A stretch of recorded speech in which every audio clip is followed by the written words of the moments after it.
So I had this issue with my 2002 BMW X5 where the passenger's door wouldn't open from either the inside or the outside. It was kind of stuck in limbo. Neither handle would work. It didn't matter if the lock was up or down. What I did was rolled the window down so I could work on the panel. And so I removed the screws that I could, the Torx screws and the trim, like you would normally do to remove the panel. And I went inside and just yanked on it and pulled it away.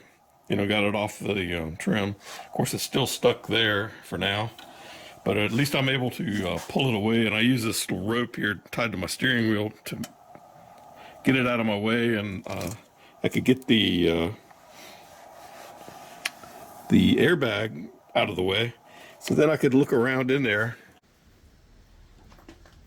So I'm using this long screwdriver here, and with the door trim out of the way, right in here, this opening here, that's where I can insert the screwdriver.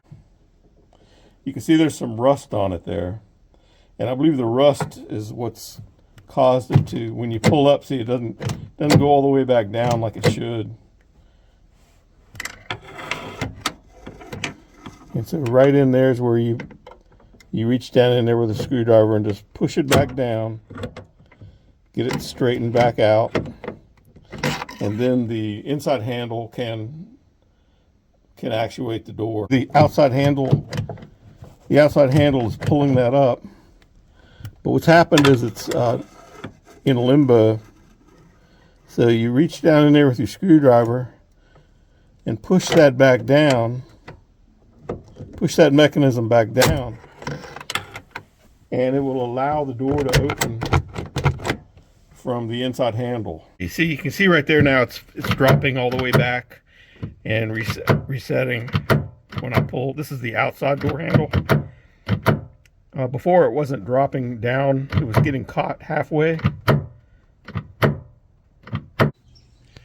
So I modified this can of WD-40 here with some vinyl tubing and another wand from another can of WD-40.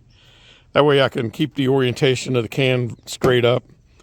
And this piece, I can work that well into the door where it needs to be. Sometimes it's impossible to get the spray where you need it to be and have the can still working, just because of the limitations of the length of the wand or whatever.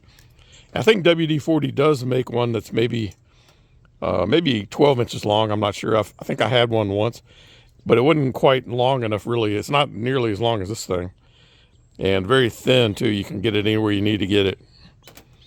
And so I put a link in the description about where you get this tubing.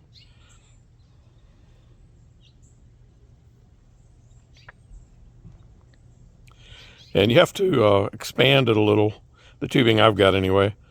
But being a small diameter like that helps keep the velocity up, so you actually get a pretty good spray out of the end of it. But you do need to expand that with tweezers, maybe heat it up a little. And once you get it on there, it stays. The same thing on this end.